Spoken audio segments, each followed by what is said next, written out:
오늘은 말할 수 없는 은혜, 이런 제목으로 말씀을 나누겠습니다. 고린도후서 9장 15절 말씀에 말할 수 없는 그의 은사로 인하여 하나님께 감사하노라. 영어 성경에 보니까 킹제임스 성경은 이제 말로 표현할 수 없는 그분의 선물로 인하여 하나님께 감사를 드린다. 말로 표현할 수가 없다. 영어 성경으로는 unspeakable gift라고 되어 있어요. 또 뉴 인터내셔널 번역 성경에는 indescribable gift. describe는 쓴다는 건 필설로 이 글로 써서 표현이 안 되는 놀라운 하나님의 은혜라, 그런 표현을 하고 있습니다. 이 바울 사도가 말할 수 없는 하나님의 은혜를 생각하면서 이것 때문에 내가 늘 감사할 수 있다, 감사하며 산다는 것입니다. 바울 사도가 어떤 생활했습니까? 호화로운 생활했어요? 좋은 차 타고 다니면서 대접받고 존경받았습니까? 아니에요. 간데마다 멸시와 박해를 받고 고난과 어려움의 삶을 살았으나 이것 때문에, 말할 수 없는 하나님의 은혜 때문에 내가 늘 기뻐하고 감사하고 하나님께 영광을 돌리게 된다는 고백을 하게 됩니다. 일반적으로 우리가 어떤 때 말로 표현할 수 없는 선물, 이런 표현을 합니까? 말로 표현할 수 없는 선물 받은 적 있어요? 와, 입이 벌어지고 답이 안 나와, 말이 안 나와. 신랑들이 그런 선물 좀 하시길 바랍니다. 여보, 당신 같은 사람이 없어. 더 이상 설명을 할 수 없을 정도로. 할렐루야. 바울 사도는 말로 표현할 수 없는 그 하나님의 놀라운 사랑, 그 은혜를 그가 경험하고서 고난과 역경 중에 늘 감사하는 삶을 살았는데, 우리 성도들이 사는 인생도 늘 즐겁고 행복한 일만 있는 건 아니죠. 고난과 역경과 어려움, 속 썩는 일들이 많이 있어요. 그 가운데도 바울의 고백이 우리 성도들의 고백이 되시기를 바랍니다. 그래서 이 하나님의 은혜 때문에 내가 늘 감사한다. 그러면 바울 사도가 고백했던 말할 수 없는 하나님의 은혜라는 게 도무지 뭘까요? 첫째로 하나님의 사랑입니다. 따라하세요. 하나님의 사랑. 하나님의 사랑을 깨닫고 나니까 이게 말로 설명이 안 돼, 글로 표현이 안 되는 놀라운 하나님의 은혜를 찬양하고 감사할 수밖에 없다는 그런 말씀이죠. 하나님의 사랑의 핵심은 어디 있습니까? 요한복음 3장 16절에 있죠. 하나님이 세상을 이처럼 사랑하사 독생자를 주셨으니 이는 저를 믿는 자마다 멸망치 않고 영생을 얻게 하려 하심이라. 하나님께서 죄인된 나를 극진히 사랑하셔서 그 외아들 예수님을 이 땅에 보내시고 그 예수님에게 모든 죄를 뒤집어 씌워서 나를 대신해서 지옥의 심판을 십자가에서 처절하게 받게 하셨어요. 그래서 그 예수를 믿는 나에게 죄와 사망과 지옥에서 나를 건져주신다는 이 사건, 이 사실, 이게 바로 말로 설명이 되어지지 아니하는 하나님의 은혜인 줄로 여러분이 고백하시기를 바랍니다. 여러분이 정말 십자가에 달려 죽은 예수님이 나를 위해 희생하시고 고난당하시고 나를 죄와 사망에서 건져내신 분으로 믿습니까? 그 사랑 때문에 여러분이 기쁘고 감사할 수 있습니까? 그런 성도가 되시기를 바랍니다. 죄로 말미암아 하나님과 나 사이에 막힌 죄의 담을 예수님의 십자가로 헐어내시고 하나님과 화해케 해서 하나님을 아바 아버지로 부르게 되고 우리는 천국의 시민권자가 되고 천국을 상속받는 위대한 하늘나라의 왕자와 공주가 되게 하셨으니 이것이 어찌 하나님의 은혜가 아니고 무엇이겠습니까? 그래서 빌립보 3장 20절에 우리의 시민권은 하늘에 있는지라 여러분은 하늘나라 시민권자임을 믿으시기 바랍니다.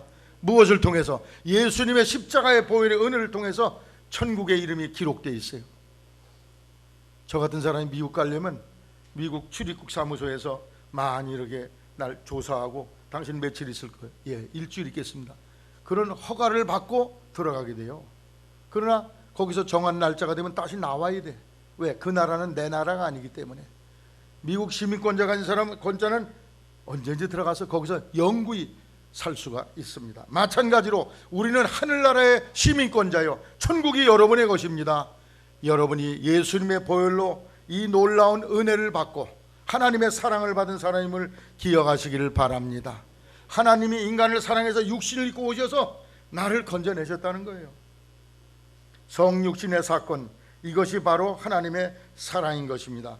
요한일서 4장 9절에 하나님의 사랑이 우리에게 이렇게 나타난 바 되었으니 하나님이 자기의 독생자를 세상에 보내시고 우리를 살려주셨다 말씀하고 있습니다. 디모데전서 3장 16절에 크도다 경건의 비밀이요 그는 육신으로 나타난 바 되시고, 예수님이 육신으로 오신 것이 바로 하나님의 사랑 자체라는 거예요. 덴마크의 신학자 킬케고르라는 분이 쓴 글에 보면 이런 내용이 나와요. 어느 날 왕자가 말을 타고 사냥을 하면서 저 농촌의 가난한 마을을 지나가게 되었습니다. 그 마을을 지나다가 너무 그림같이 아름다운 천사 같은 소녀를 발견하고 한눈에 반해버렸어요. 아유, 저 여자를 내가 사랑하는데 내 사랑을 어떻게 표현할까? 저 사람과 결혼하고 싶은데 간곡한 마음이 들었지만 자기가 왕자의 자리에서 너와 결혼하겠다는 그 사람이 신분을 생각해서 거절할 것 같아가지고 고심을 많이 했습니다. 이런 생각 저런 생각을 하다가 이런 기회가 생겼어요. 내가 그 소녀가 사는 마을에 평민으로 들어가서 평복을 입고 그 사람들과 같이 생활하면 그 아가씨를 만날 수 있지 않을까? 그래서 드디어 그는 평복을 입고 그 마을에 들어가서 거기서 그 주민들과 같이 먹고 마시고 생활을 합니다. 거기서 조금 방을 하나 빌려서 목수일을 합니다. 목수일을 하면서 그 가난한 사람들의 생활과 문화를 익히면서 마을 주민과 교제하면서 마침내 자기가 만나고 싶어 했고 한눈에 반한 그 아가씨도 만나게 되었어요. 만나서 내가 당신을 정말 사랑합니다. 한눈에 반했습니다. 그러면서 나와 결혼해달라. 난 이 나라의 왕자인데 당신과 결혼하고 싶습니다. 이 진심 어린 고백에 드디어 그 소녀는 응답을 해서 둘이 다 왕궁으로 들어가게 되었다는 거예요. 이 얘기는 바로 예수 그리스도의 땅에 오심, 하나님께서 인간을 극진히 사랑하셔요. 너무너무 사랑하죠. 그래서 인간의 모습을 하고 땅에 내려오셔서 우리를 위해서 일생을 들이시고 마침내 그는 우리를 천국으로 인도하신다는 사실을 성경이 교훈하고 있습니다. 하늘 보좌를 버리고 이 땅에 내려오신 예수님, 죄인임에도 불구하고 우리를 사랑하신 그 하나님, 그 하나님의 사랑을 여러분이 뼛속 깊이 새기게 되시기를 바랍니다. 그분은 이 땅에 육신으로 오실 뿐 아니라 우리의 죄를 위해서 목숨을 버리셨어요. 나를 지옥에 갈 형벌을 대신해서, 내가 받을 형벌을 대신해서 저 십자가상에서 지옥의 심판을 나를 위해 대신 받으셨음을 믿으시기 바랍니다. 어떤 아낙네가 하나 있었는데 남편이 병으로 세상을 일찍 떠났습니다. 5살짜리 아들과 3살짜리 아들만 남겨놓고 세상을 떠났어요. 생계가 어려워서 할 수 없이 이 아이들을 들쳐매고 일을 하러 다닙니다. 기찻길 옆에 있는 고무신 공장에 다니게 됐어요. 아이들을 넣다 맡길 데가 없으니까 공장 옆에 조그만 헛강 같은 데가 있는데 거기다 애들을 놀게 놔두고 일을 하는데 어느 날 주변에 소리가 들렸어요. 애들이 없어졌어요. 뛰쳐나가 보니까 애들이 기찻길에서 놀고 있어요. 가위바위보, 기찻길 누가 멀리 가나. 근데 저기서 열차가 달려오고 있습니다. 아이들은 열차가 오는 것도 모르고 노는 재미에 정신이 빠져 있어요. 잠시 후면 아이들이 다 생명을 잃어버릴 것 같아 이 어머니는 자기의 몸을 날려서 그 두 아들을 기찻길 밖으로 내밀어치고 당신이 대신 거기서 희생을 당합니다. 마을 주민들은 불쌍한 이 여인을 위해서 묘지를 마련해 주었어요. 이 아들은 드디어 교화원에 가서 자랍니다.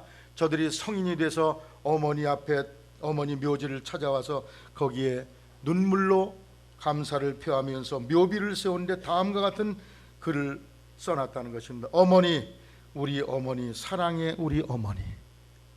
이 어머니의 사랑의 절정은 어디 있을까요? 아이들을 먹여 살리기 위해서 노동한 것이 사랑입니다. 그것이 최고의 절정일까요?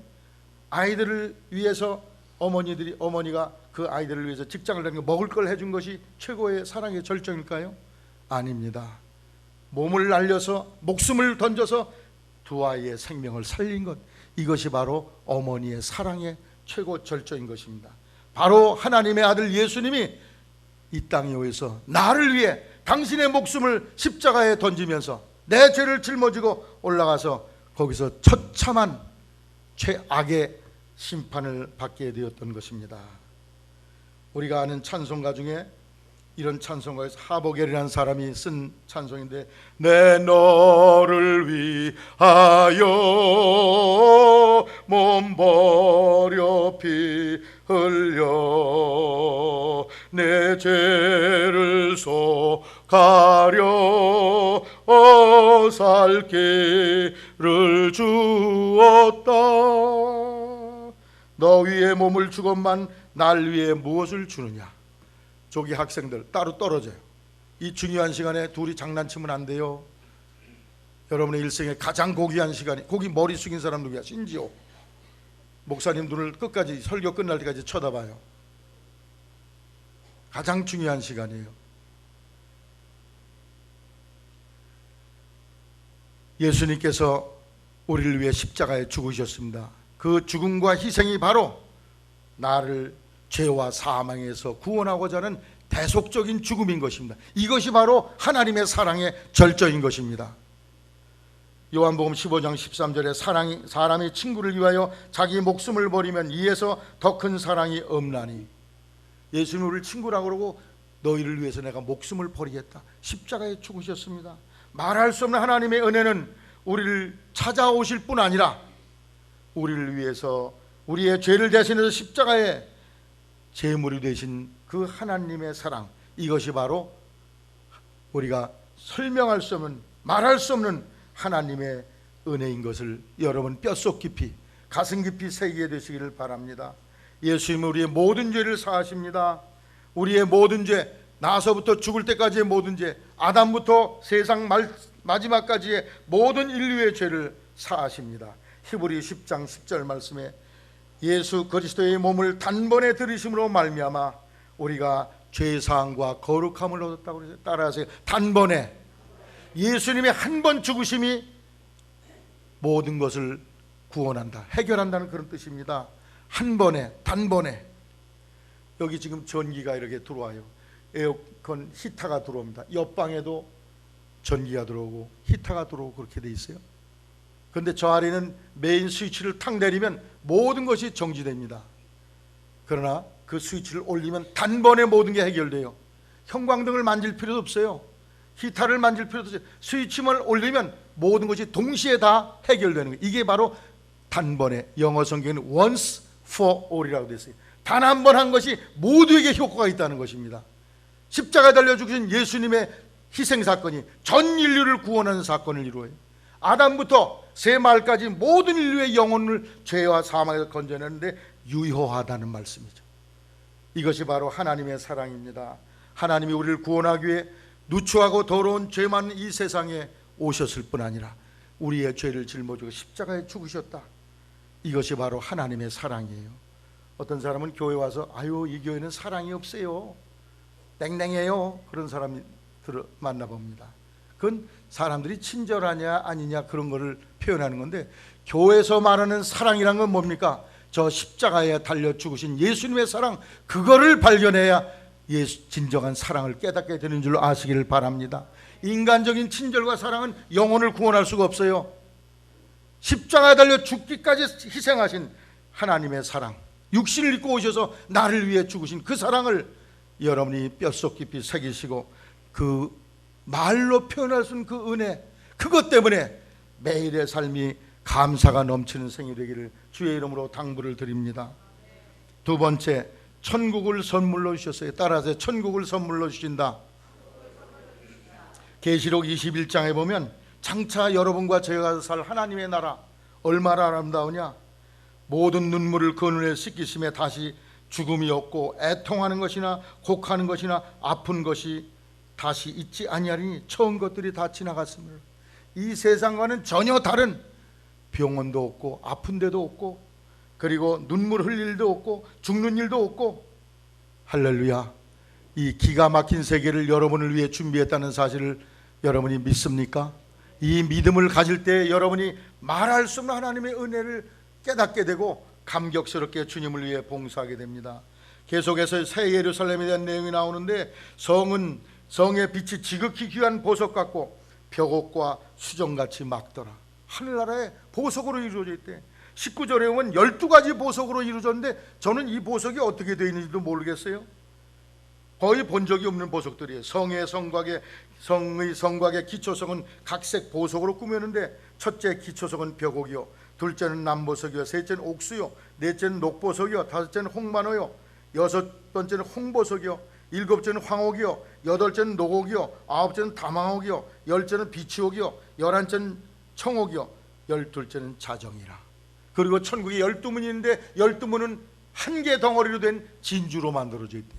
와, 여러분은 천국의 시민권자인데 거기에 입성할 때 눈이 부셔가지고 놀래서 입이 벌어지지 않을 줄로 생각합니다. 말이 안 나와. 이것밖에 못해. 할렐루야. 이런 아름다운 영광스러운 곳을 여러분과 저를 위해 준비해 놓으셨으니 얼마나 감격스러운 일입니까? 세상 사람은 이런 게 있는 것도 몰라. 우리 믿는 사람의 눈에만 이것이 깨달아지고 믿어지게 되니 얼마나 감사한 일입니까? 바울 사도는 그 영원한 나라의 실제를 확신하며 그 나라에 들어갈 것을 확실히 믿을 뿐 아니라 이런 고백을 했어요. 고린도후서 5장 8절, 우리가 담대하게 원하는 바는 차라리 몸을 떠나 주님과 같이 거하는 것이다. 차라리 죽어서 주님 품에 안겨서 그 영원한 나라의 낙을 누리는 것이 더 좋다. 빌립보 1장 20절 이하에는 내게 사는 것이 그리스도니 내가 사는 것과 죽는 것 틈바구니에 끼어 있다. 그런데 내가 더 원하는 것은 죽어서 주님과 같이 사는 것을 더 원한다. 그런 고백을 합니다. 고린도후서 5장 1절 이하에 보면 땅에 있는 우리의 장막집이 무너지면 하늘에 있는 영원한 집이 우리에게 있는 줄 안다. 그래서 하늘 천자에다가 집땅자를 써 천당이라고 그래요. 여러분과 저를 위해 천당이 준비되어 있음을 확신하게 되시기를 바랍니다. 영원한 생명의 세계가 우리를 위해 예비되어 있어요. 우리보다 먼저 돌아가신 신앙의 선배들, 선조들, 그분들이 지금 하나님 나라에 계심을 믿으시기 바랍니다. 우리가 세상 일을 다 마치고 그 나라로 이사가면은 할렐루야 아멘으로 그분들을 화답하고 만날 수 있을 것입니다. 누가복음 20장 37절 이하에 죽은 자의 살아난다는 것은 모세도 가시나무 떨기에 관한 글에 보였으되 주를 아브라함의 하나님이요 이삭의 하나님이요 야곱의 하나님이라 칭하였나니 하나님은 죽은 자의 하나님이 아니요 산 자의 하나님이시라. 하나님에게는 모든 사람이 살아있느니라. 따라서 하나님에게는 모든 사람이 살아있느니라. 하나님 쪽에서 보면 모든 사람이 살아있어. 이 세상 입장에서 보면 죽은 사람도 있고 산 사람도 있지만 하나님 쪽에는 모든 사람이 살아있어요. 그래서 모세가 하나님을 만날 때 하나님이 뭐라고 그랬어요? 나는 너희 조상 아브라함, 이삭, 야곱 이미 다 돌아가셨지만 그분의 하나님이라 그랬어요. 그러면서 여기에 뭐라고 그러냐, 아브라함, 이삭, 야곱이 다 죽어서 없어졌으면 아브라함, 이삭, 야곱의 하나님이라 칭할 수가 없다는 거예요. 그분들이 살아있다는 거예요. 그래서 나는 아브라함, 이삭, 야곱의 하나님이라.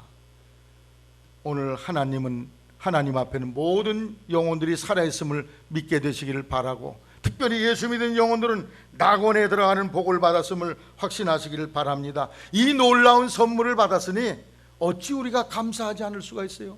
이건 돈 주고도 못해, 학교세도 못하고 대통령도 못하는 이거를 하나님 편에서 우리에게 선물로 주셨어. 할렐루야. 바울 사도는 고린도서 12장 1절에 14년 전에 낙원에 가서 사람의 말로 표현할 수 없는 기이하고 신비한 세계를 보고 왔다고 천국에 갔다 온 그 경험을 여기에 고백하고 있습니다. 스데반 집사는 사도행전 7장 55절에 보라 하늘이 열리고 인자가 하나님 우편에 서진 것을 내가 보노라. 하늘문이 열리고 내가 지금 죽어도 하나님 따라간다는 그 확실한 세계를 고백한 것을 볼 수가 있습니다. 사랑하는 성도 여러분, 여러분의 앞날에 영원한 천국이 준비되어 있음을 기억하시고 그 소망과 믿음으로 여러분이 힘내고 용기 있는 삶을 살게 되시기를 바랍니다. 이것이 감격스러운 거예요. 말로 표현할 수 없는 축복이에요.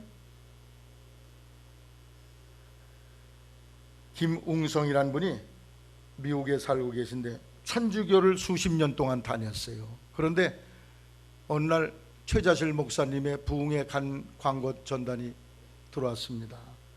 너희가 성령을 받았느냐? 그 얘기를 보고서 내가 은혜 받아야지.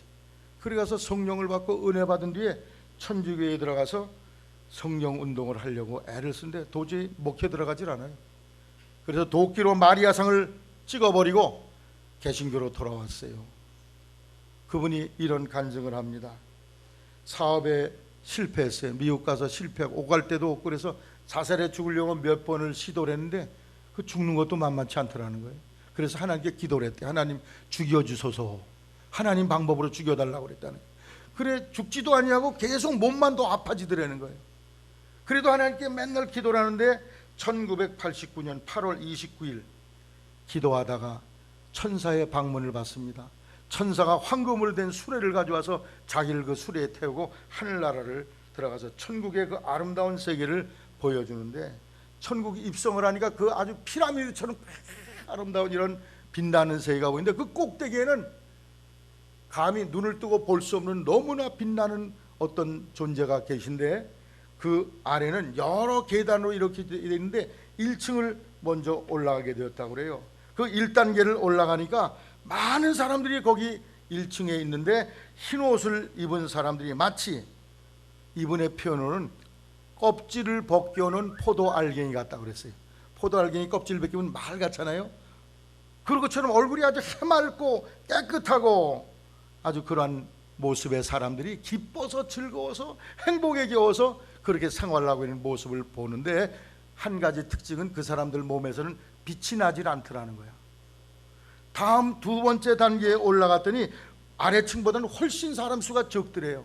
그런데 그 사람들은 아주 숫자가 훨씬 적은데 역시 흰 옷을 입고 있었는데, 첫 번째 단계의 사람들과는 달리 얼굴과 옷에서 광채가 나더라는 거야.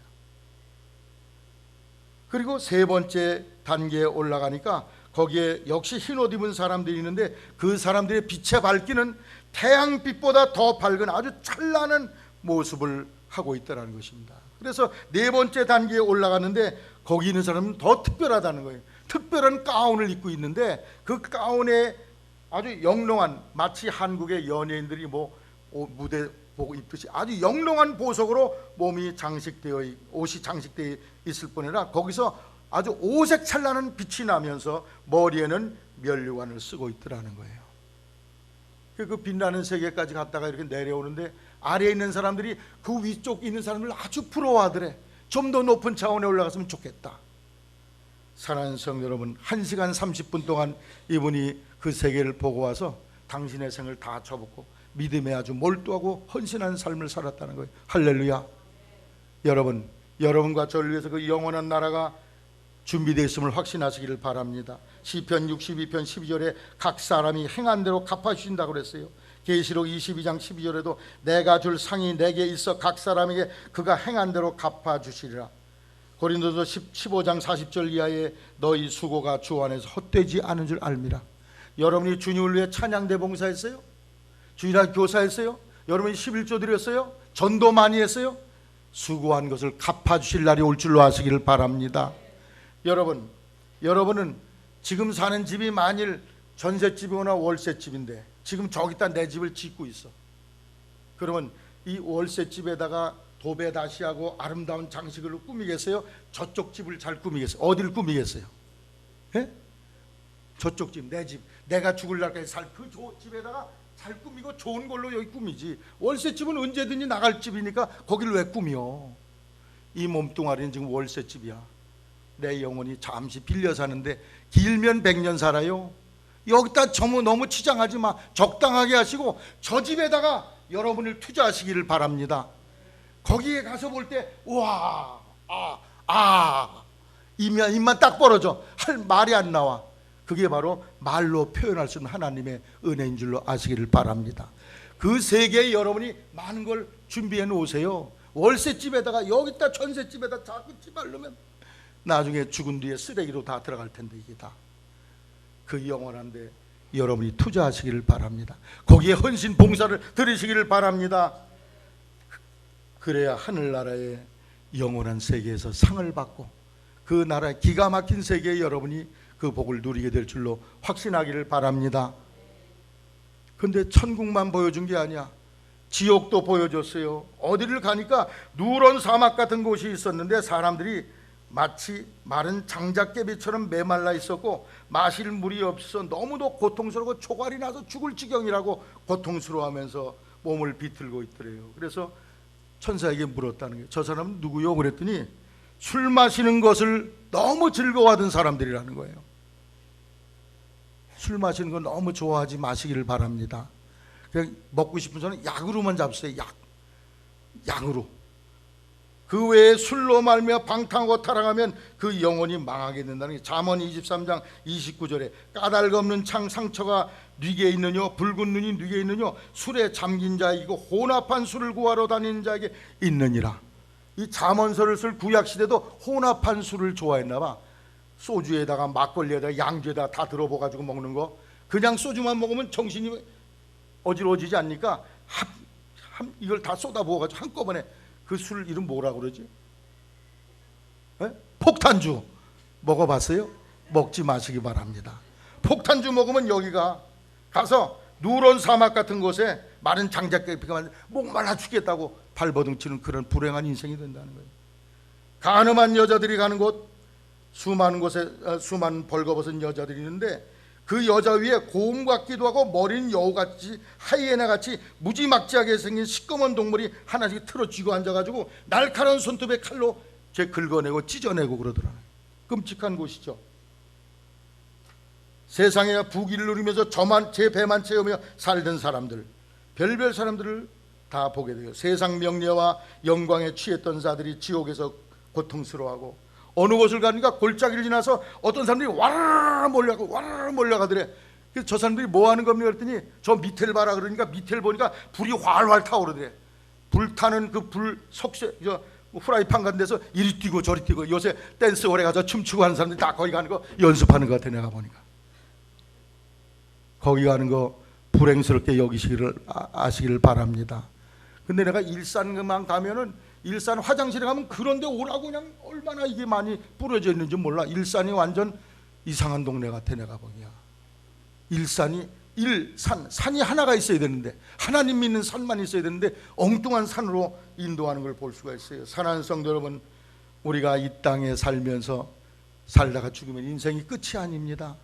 여러분을 위해서 영원한 천국이 준비되어 있습니다. 그러나 믿음을 저버리고 죄 가운데 살던 사람은 좀 전에 말한 그런 무시무시한 곳이 준비되어 있다고 성경이 교훈하고 있습니다. 그래서 천사에게 물었대요. 아니, 이 끔찍한 곳이 있다는 것을 알려주는 사람이 없었습니까? 전도자가 없었습니까? 그랬더니 물론 세상에 모세와 엘리야 전도자들이 많이 있었지만 저들은 전도할 때마다 그들을 비웃고 멸시하고 조롱했다. 그러다가 드디어 지옥에 왔다고 말을 하더라는 것입니다.